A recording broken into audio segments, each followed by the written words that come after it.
What's up? Alonso here, and you already know what time it is. I'm back with all the biggest gaming news. There's been a ton happening, brand new announcements, wild rumors, game drops, and a few surprises you won't want to miss. So make sure you watch the whole video, smash that like button, if you love gaming, of course. So, yes. And hit subscribe so you never miss a drop. Alright, let's not waste any more time. Let's jump straight into it. So the first thing on our radar is Cyberpunk 2077's sequel.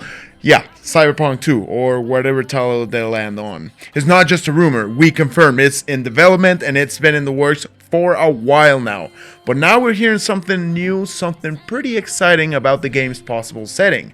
This info comes from our legend Mike Pondsmith, the legend behind the original Cyberpunk tabletop universe. He dropped the detail during an interview with Polish gaming outlet TVJRY. According to him, the game still features Night City, but there's another location being added in. Oh yeah, Night City's still there, but I remember looking at it and going, yeah, I understand the feel you're going for this, and this really does work. And it doesn't feel like Blade Runner, it feels more like Chicago gone wrong. I said, yeah, I can see this working. That's pretty crazy. That's very cool. So it seems like there's going to be the Night City and some other place. Is Night City still the main event? Or are we just visiting this other city? Or is it the opposite? We don't really know. Nothing's been made clear. But Chicago gone wrong could point to a lot of possibilities, right? That doesn't necessarily mean the actual city of Chicago. Maybe just something inspired by it, or carrying a similar energy, like Jordan. It's unclear, but that's what makes it exciting, if it is something with a Chicago vibe. That could give the game a totally different feel compared to Night City. Different architecture, different city layout, maybe even a whole new climate. It's a fresh flavor for the Cyberpunk universe, and that's exciting. And for Mike Pondsmith, the creator of Cyberpunk, to look at what CD Projekt Red is building and say, yeah, I see it, I like it. That's a big deal. It's just a tiny peek, yeah, but it's real and it's something. Moments like this matter, especially in gaming, especially when we know it might be a long wait before we hear anything official. CDPR is juggling Witcher 4 at the same time, so multiple teams are in play right now, but until more drops? Yeah, I'll gladly take this little teaser. The other big headline this week? Yep, more drama in the world of video game execs and leadership. Woo! Last week we saw Bungie catch heat for the marathon and plagiarism scandal, and now they've officially acknowledged it and issued an apology. It's just another blow for a game that already feels like it needs more time in the oven. Honestly, I'm not sure how to feel about it anymore. But stealing the spotlight this week is Randy Pitchford, head of Gearbox, the studio behind Borderlands. Oh yeah, you know where I'm going with this. He responded to a tweet where someone basically said, please don't make this game cost $80. And his response, brace yourselves, he said, A, not my call, and B, if you're a real fan, you'll find a way to make it happen. Okay. My local game store had Starflight for Sega Genesis for $80 back in 1991 when I was working minimum wage at an ice cream shop in Pismo Beach, and I found a way. Okay, that's definitely not a great look coming from someone in his position. I get it, I also scraped together every cent I had growing up, sold stuff, saved up, did whatever I had to buy games. You know, they were expensive even back then, especially for someone like me. That's why I lost my hair. It was tough. But when a gaming executive says you should find a way, I don't know, man. This just feels like taking fandom for granted, you know? Like, oh, you're a real fan? You'll figure it out. Nah, that kind of support should be earned, not expected. I'm sure Borderlands 4 is going to be pretty cool. It always delivers some chaotic fun. But this just feels like another unnecessary foot and mouth moment, you know? Sometimes you could just not post a tweet. Anyway, switching gears, Resident Evil 9 has been popping up in conversation again lately. Alright? And honestly, I feel it. Like, you can just feel it in the air, right? It's like, we're due. Something's coming, and now thanks to Dusk Golem, who's gotten plenty of Capcom and Resident Evil leaks right in the past, we've got a few juicy details floating around. Can you smell them? Apparently, Resident Evil 9 originally had a totally different approach. Something more open world, kind of multiplayer focused, where Jill and Leon were stuck on an island near Singapore. That already sounds awesome. From what I've heard, that direction came from Capcom reacting to Resident Evil 7's launch numbers, which didn't quite hit their expectations at first. That game eventually found its groove. Resident Evil 7 ended up with a long sales tail and a ton of support over time. But apparently, Resident Evil 9 got a full reboot in 2021. And honestly, that makes sense. Not just from the success of 7 and 8, or 8 and 7, or 7 and 8, or 7 and 8 and 7, but also thanks to how well the remakes performed. The big standout here, it still looks like this next game is focused on Leon and Jill. From what I've heard, and take this with a grain of salt, I had a source mention Jill being in the game back in 2022. Could have been nonsense, but I want to believe. Jill and Leon teaming up? That just sounds right. So far, the idea that it's no longer going to be this open world hybrid multiplayer setup, that would be a win. You know, Capcom's been on a roll lately, giving fans what they want, keeping the formula tight and avoiding weird missteps. Because that original version, that could have been a major L. Would have felt like old school Capcom all over again. The one that kept forcing Resident Evil multiplayer modes that no one ever asked for. Eat.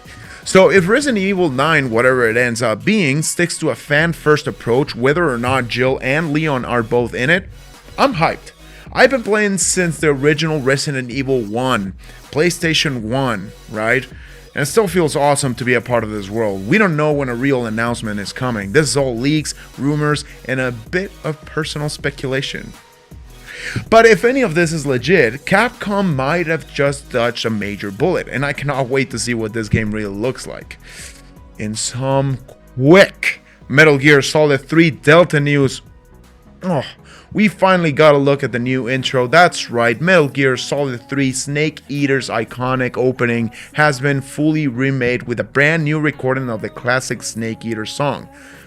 Now look, I'm obsessed with Metal Gear, certified freak right here. I mean, hater, Solid Snake, come on. I've said it before.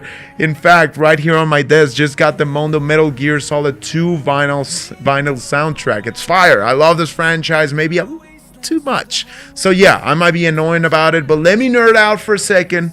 The Snake Eater theme was recorded by Cynthia Harrell, the original singer, and the entire production is new. It's subtle, but if you listen closely, the instrumentation and the overall mix feel different compared to the PS2 version. But here's what matters. Cynthia still absolutely kills it. Her voice, magic. I'm just happy she's back. She's the sound of Snake Eater. I mean, the game drops in August, so you already know I'm gonna keep being loud about this up until launch. And let's be honest, probably long after. If you haven't seen it yet, go check it out. The song still hits hard, especially if you're not hyper analyzing it, okay? I mean, Snake going up that ladder, guys. Also, in the past week, there's been a surprise Battlefront 2 resurgence. Player count spiked. People hop back on. Everyone's having a blast. Pun intended. This happens now and then. It's like a ritual. Star Wars hype kicks in, and suddenly, hey, let's jump back into Battlefront. But, and here's the kicker, that doesn't mean Battlefront 3 is coming anytime soon. This bit comes from IGN. A developer from DICE replied to some questions on Reddit and basically shut it down.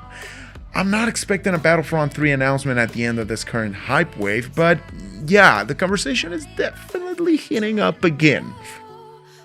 According to one of the devs who responded on Reddit, a lot of the original Battlefront 2 team isn't even there anymore. Some moved to other projects, some joined different studios entirely. So right now, it's all kind of in limbo, but man, The demand is right there. You can never go wrong with Star Wars. People want it. I take another one for sure. The first rebooted Battlefront was super bare bones. Battlefront 2 had one of the worst launches ever thanks to all the microtransaction nonsense.